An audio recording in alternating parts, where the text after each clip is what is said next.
What's up, family? Gerald the Bossman here. You're tuned into the Bossman Show on AM 1010, AM 1430, 1055 The King. Let the King out at 105theking.com and the Bossman Show at bossmanshow.com. Hit me up on Instagram, The Bossman Show, Twitter at Bossman Show, and Facebook, Bossman Show. It's the Bossman on your radio. Listen to the Bossman Show with your host, JR, Saturdays at 9 a.m. right here on AM 1010, The King. What's up, good people?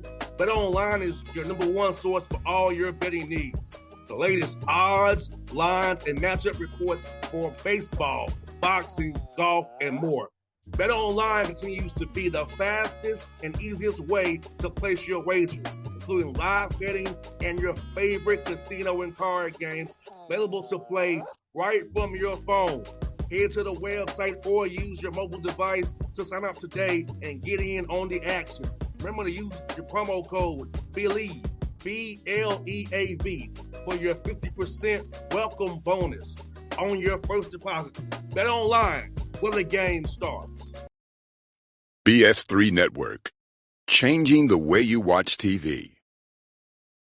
Yes, BS3 Network, changing the way you watch TV, covering content and hot topics from A to Z, sports, music, society and culture, movie reviews, you name it, we have it.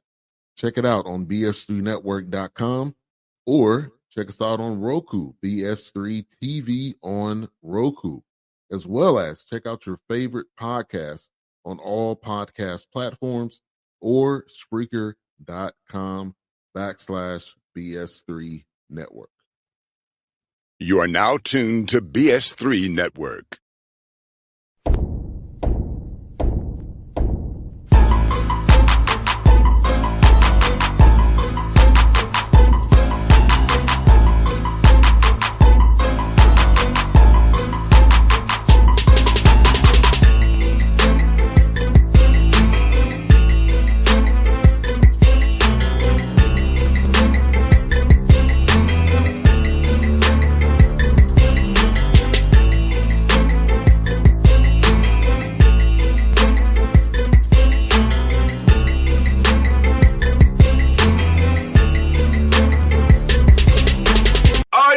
Back, Eddie, you see we have Lex on the line with us from the AJC. Always win the bow ties, the great announcer of the Falcons. He won the bros as well. He's one of the guys. It's our D Led been on the Bossman. So D Led, good to see you again. How you doing, brother? Oh, I'm doing great, boss man. Thanks for having me on the show today. Yes, and I want to have you on because Coach Gayle loves your work, man. And Coach Gayle said, we got to get you on the show. I said, I can do that. I can make it happen. So we got you on the show. We appreciate you. We appreciate you, sir, Mr. Ledbetter. I love your work. You look as amazing in person as you do in the newspaper. So just want to say thank you. Well, thanks for having me, Coach Gayle, and I really appreciate your kind words. I'm wearing a Seahawks hat, but that's my Smyrna Seahawks Little League hat, not the big Seahawks. Because we do a lot of used to do a lot of coaching in the community over here. No doubt. And you know what, D-Led, Coach Gayle was a teacher in high school before he got his job at Albany State. And he's also with St. Thomas and down in Miami. So Coach Gayle loved to teach, man. And I know you're a teacher as well in what you do with journalism. I see you at the Hawks games, bringing children to the game. So Coach Gayle, you and Coach D-Led, y'all both teachers, man. So you feel free to jump in, Coach Gayle.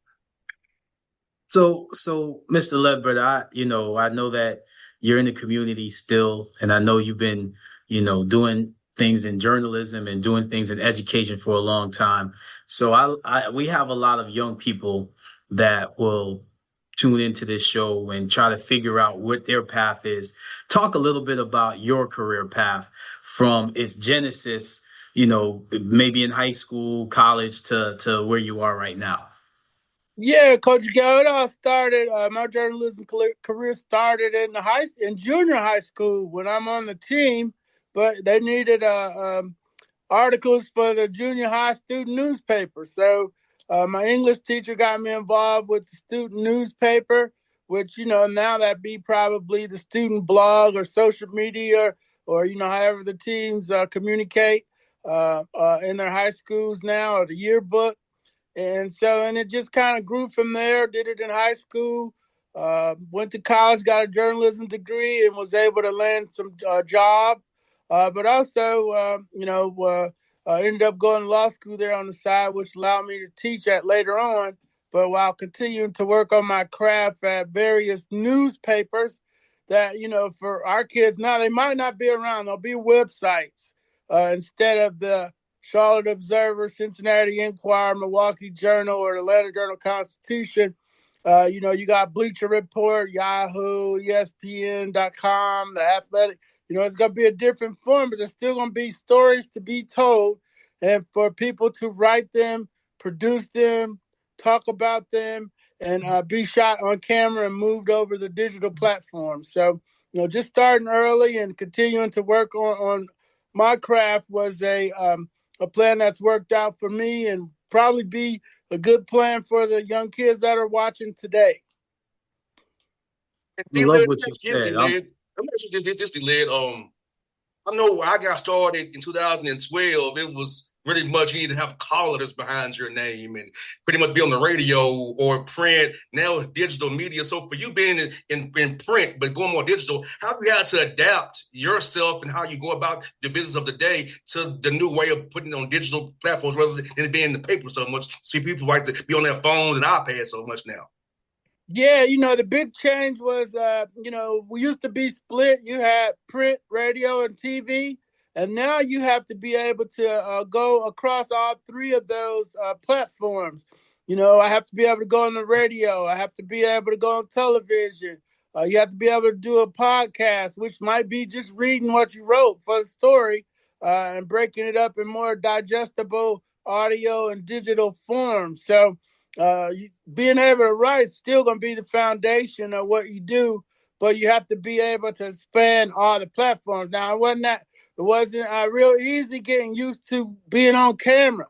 We didn't have cameras. We didn't have everybody with a cell phone in their pocket and everybody with their own YouTube channel.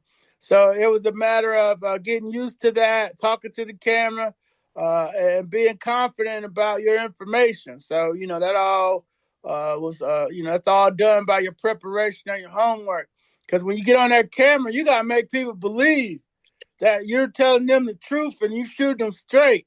If you shaky on the camera, they're going to sense that, okay, this guy, I'm wasting my time. He got a bunch of maybes and what ifs and therefore instead of, I want them straight. So, yeah, the kids today, they grow up in a new era. They'll be more ready to be on camera. But, will they do the work to prepare to have the accurate and correct and detailed information? That's going to be the key for them moving forward. So Mr. Ledbetter, I have a former student athlete that is currently in law school. What made you go and pursue a law degree? Well, we had always been underrepresented in the field. And so, everybody said, oh, there's too many lawyers. And my law professor told me, hey, there are not too many good lawyers. So, I wanted to be one of the good lawyers who helped out the community and, provided services that the community had been lacking or have been not, provided therefore. So, it was a vacuum that, in addition to being able to write, you could also help out the community with issues from elections to civil rights to employment law. That's why I was a corporate attorney and was proficient in those areas. Had there been any? I'm sorry, JR. I just want to ask you a question because you're fascinating, man. Somebody should write your biography. Had there been any clashes with you being obviously writing pieces and being in journalism? And then, I don't know if you've been practicing law while you were writing, but definitely having that knowledge, of the law. Had there been any clashes with any of the people that you've been working with or working for? Yeah, for a while I did both. The pre-internet, I was covering the NBA and working at Gonzalez, Sadio, Bersol, and Harlan in Milwaukee. But the clashes have come in the form of me covering the Pete Rose trial, which just came up. I was in law school at the Cincinnati Enquirer and was able to use sports and law in that. And then later in Atlanta, I was the lead attorney writer for us on the Michael Vick dogfighting trial.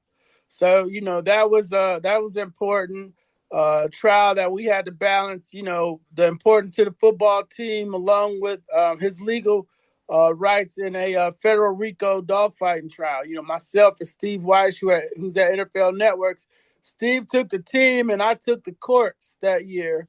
Trying to make sure our coverage was, ahead of the nation and so forth. So we did a good job with that. That's when they've clashed. For me, there have been other cases where there have been civil issues with the teams. Bengals had one, and we used to then report on civil issues because they were just for money. But we been able to cover some of the, two of the pretty big cases in the last 40 years, Pete Rose and Michael Vick. So those two worked out very, very well for myself. And Mr. Dillard, let me ask you this, man, because you brought up Pete Rose. They say he can make be in the Hall of Fame now. They take him off the ban list. So what are your thoughts on having been around for that? What are your thoughts on him potentially getting in the Hall of Fame now? Well, I mean, they have a character issue in the Baseball Hall of Fame. And so, the gambling part was he bet on his team. But, there's some other character issues that he had, outside of the field that in baseball, they get to take that into consideration. And as you know, I'm one of the football voters, and we don't. We stick just to the field and what they did as a player. So, for instance, Lawrence Taylor has had problems off the field, but they're not supposed to come into that room. It's just what he did on the football field for the Giants. And there's some other more high-profile guys that are in the Hall of Fame that, have been accused and acquitted of very serious charges. So it's a different rule for baseball. And, I kind of know some of the stuff off the field that would make me really hard to follow those rules and vote for him on the character part. But the baseball part, he would be a first ballot, no question guy. No doubt. It's on you, Coach Gayle. Man, I just want to, because there's so many follow-up questions to that, especially what you said, JR, with the Baseball Hall of Fame kind of changing up their criteria now. And now you just threw a nugget out there. So you're a part of the NFL Hall of Fame committee. So with your writing, and I've always wanted to ask journalists this, with your pieces, have you ever had any former athletes? Have you ever had any politicians? Have you ever had any people, in the news or in the media or just popular celebrities come in and kind of cross the line past just seeing you somewhere and saying some things to you? Have you ever had anything crazy that would have you say, whoa, I don't know if I want to, keep doing that young in your career? I'm sure now you kind of seen it all, but kind of as you started out. Yeah, you have players that have issues with some things you write. I know Sterling Sharp, he's getting ready to go in the Hall of Fame. We were able to help him get in the Hall of Fame. I kind of got my job covering the Packers because he wouldn't talk to the other reporters, but he wouldn't talk to me either. So they found out I could still cover football. They thought the brother was going to talk. They sent me up there on the brother card thing. Maybe he'll talk to the young brother, but he wouldn't talk to me either. So we joked about it in New Orleans this year at the Super Bowl. He's like, "What?" I was like, "Yeah, I was up there covering teams." He's like, "Well, you okay? Did you make it?" He said, "I know I was tough for you." I was like, "Yeah, I didn't care." I had thick skin, so I kept it moving. And be good to see him go in the Hall this year. I remember Seth Joyner threatened kick me. I had to ask him about his knee surgery. He was near the end of his career. It was bone on bone. And, he was just gutting it out, trying to make it another year. And he was like, "What part of no comment don't you understand?" And so I'm a smart aleck reporter. I started writing down what part of no comment. And he lost it. And so I got in trouble that day. I had to, report myself to my editors and so forth. But yeah, for the most part. Then recently, we had Croy Bierman up here, who was married to one of the Real Housewives of Atlanta, and so I wrote it. So I went up to talk to him, and he wouldn't talk to me after a mini camp or something. And so I asked Cunningham, I was like, "What did I do to Croy?" And he's like, "Well, he Googled it, and he said, yeah, this story right here." And I apparently wrote a story that he was a reality TV star, and now he wanted to be a reality football star. so, so he didn't like that. And we had a picture of Kim Zolciak on the paper, and they're not supposed to have pictures according to Bravo. But once she came on the practice field, my photographer didn't know. So, those are some of the conflicts we've had over the years. Not real major stuff, but you're gonna have some enemies, and you're gonna have some supporters. You try not to make sure that the quarterback or Julio Jones or the stars, make sure you have a good relationship with them. But some other people you may not. I hear that. So, Coach, would you take one of his questions, Coach, from D-Led after the game, Coach, after you mad? Just get a question from D-Led, Coach. You know what I thought about you, JR, when he said he wrote down, how many times have I said no comment? Because you know I'll do that, Coach. You know how I'll do that. Yes. I write down what you say. Just what you said. I'm saying that is a great story right there. Yes. Then now, D-Led, Coach Gayle is a very laid back guy, except when he's on the sidelines, Coach Albany State.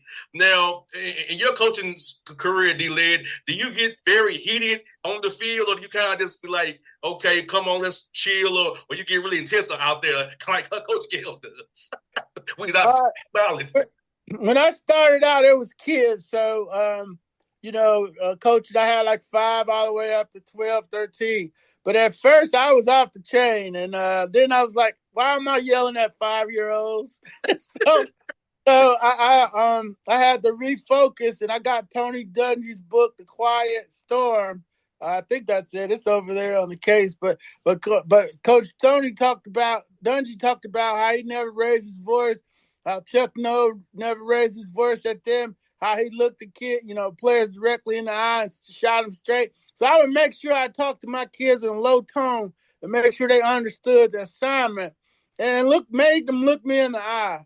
If they didn't, we had problems. We had to work on that. But I toned it down. We started winning. I had some very good teams. Won a Coach of the Year one year for all of Northwest Georgia. And so, I had to switch it up and take a different approach and just make sure focus on the kids and their assignments and not all the yelling and screaming. If stuff went bad, it was probably because we didn't work it out during the week. If you get in a game and you're doing something new or something different, then you just kind of roll out there rolling the dice. So we try to make sure we had them well prepared with the scripts. I always had good help. Via the, Dan Quinn would let me use tackling dummies and all kinds of stuff like that, so we could make sure our teams were fundamentally sound and ready to go on Saturdays.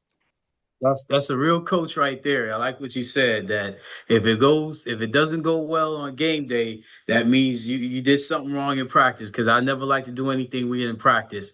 So, a lot of people are going to ask how many, professional athletes came through your, youth league. But I'm going to ask about just the careers, because you've been coaching for a minute now, just the careers and kind of spotlight some of the young people that have come through your league. And to me, any career is good. I just love to see your mentorship and your leadership led to, changing communities.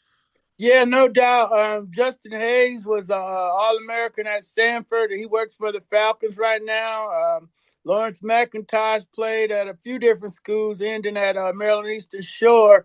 He's a fireman over there in Westlake. Keyshawn Johnson, he was on the Illinois State All NCAA tournament teams, and Keyshawn was my reverse tailback. He didn't like to get hit. He was real fast, but he's doing well down in Florida. I got kids teaching. Got kids. Got one that's flying planes down in Pensacola in the Air Force. A quarterback. He was drafted by the Oakland A's. He was a big baseball star. Turned out being a big baseball star in the SWAC by way of Navy. And so he's in the Navy down there flying planes. So it's good when they pull you up at the CVS, like, hey, this is Jordan McKinley, your running back, or this is Gabriel Smith, your old running back, and so forth. So, some of the kids have gone and do a great job in the community. And I had one kid go to Dartmouth, a lot of college kids, and some have had pro tryouts. And we had one cornerback, Chris Harris from the Bengals, who did make it all the way through. Lorenzo Carter, he's still playing. He's over in Tennessee now with the Titans. He came up through Norcross, and sometimes I don't get the kids that I recruited. Like Kyle Hamilton was one of my kids, and he's in with the Ravens now, Pro Bowler. His family moved to Dunwoody. I had to send him to another team. Once the gas went up, back when I was coaching, it was $1, so you could recruit the whole city. But now, once it went up, I was like, hey, no, y'all just stay over there with the Atlanta Colts, and you'll play for Marist. And he went on to start at Notre Dame and become an All-Pro in the NFL. So we recruited Cam Newton. We had Christian Coleman, the sprinter. Christian was his dad was from St. Louis. I was from St. Louis, so we used to scrimmage each other. Martise Moore, he's a hurdler, all ACC hurdler at Louisville, and he's doing good. And Johnny Cummins III was a returner and special teamer at Morehouse. He's just light people up, and he's selling Lexuses down the street here. So yeah, I love the fact that I always taught them that, hey, we took them to get their library cards after they registered. So I was like, hey, if you're going to spend 6 hours a week out here with me, get me 6 hours in the library too. So we were preaching education and the discipline that you learn on the football field, you can apply it to your academics. And so some of them clearly did that, and that makes you feel real proud. Oh, 100%. 100%. D-Led, I told you this before, my dad was a coach, so I grew up around coaching, and I'm helping out Coach Gayle now, coach with Albany State now. So it's fun to impact these kids, D-Led. Like, I know coaches should tell you, like, they're players who I mentor on his team now, try to help out. We do have a young man in journalism. We probably connect D-Led with him, Coach, to maybe help out, get him on the right track, too. We have a guy on our team who's a journalism major as well. So, it's just really fun to really pour in the kids like my dad used to. And being with Coach Gill letting me do this with him, it's been fun, D-Led. I'm enjoying helping these kids out, giving them a little bit of what I have to offer as well. Yeah, that's awesome. And keep up the great work because, they need to know, they need to know the examples that are out there for footsteps for them to follow in. I never knew about being an athletic director, but now that's my dream job. I'd love to be coach's boss. Make sure he had everything he needed to win and get to the tournaments and so forth, and get that NIL money in coach's hands so we could make the program go. But I didn't know about that growing up, but we can tell the kids about that now, how important the math is and how important, geometry is in football, sports, and coaching so they can have some more options as they move forward. Every coach has a mantra, so I'm not going to assume. So you said that you wanted to you told your players, you're going to have 6 hours with me on the field. Give me 6 hours in the library. But for a player that has played for you, they know one of the mantras that you will say at every practice. What's the mantra for you? Yeah, mine was go hard. I need everything you got. We gonna go hard.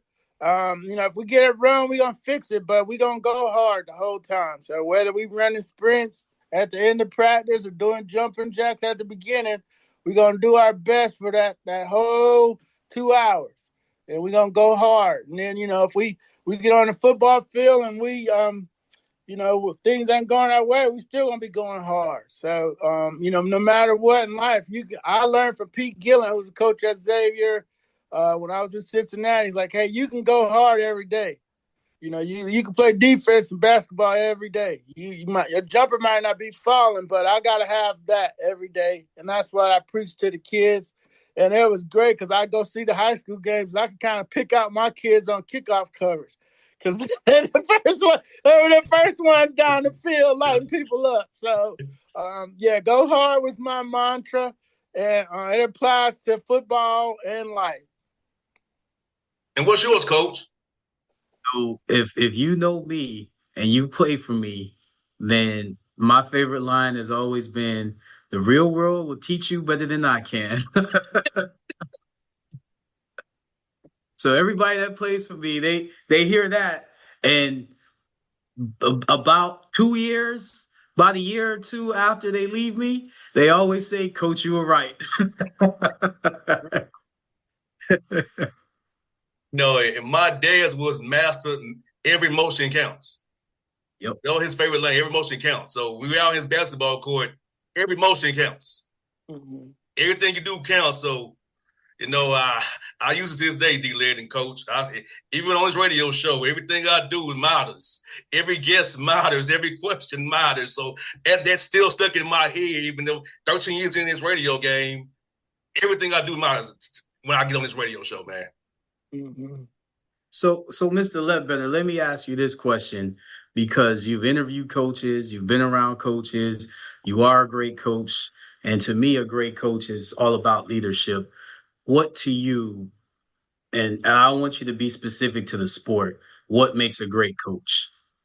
You got to be able to communicate, and you got to be able to handle people. People can meet them where they are. People come from all over, and you got to. And in my instance, dealing with the parents, because you want the trust of the kids. I can handle the kids, but once the parents know that you have their best interests at kids at heart, they're gonna fall in line.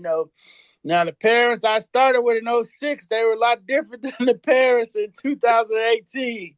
So, 2019 was my last year. So, I probably need to reassess that. But it's all communications and expectations and managing those expectations. So, parents want answers. Sometimes they don't like the answers you have, and you got to separate. But as long as you communicating with them and manage your expectations, you should be good in any sport. 100%. Well, D-Led, let me ask you one last question, man, about this. For you, man, for the young journalists out here who are watching the show and the communication majors are out here, what advice should you give them while they're in school to kind of build themselves, establish themselves, to get ready to get out in the real world, try to get them a job after college? Yeah, stick to the be sound fundamental. It's just like football.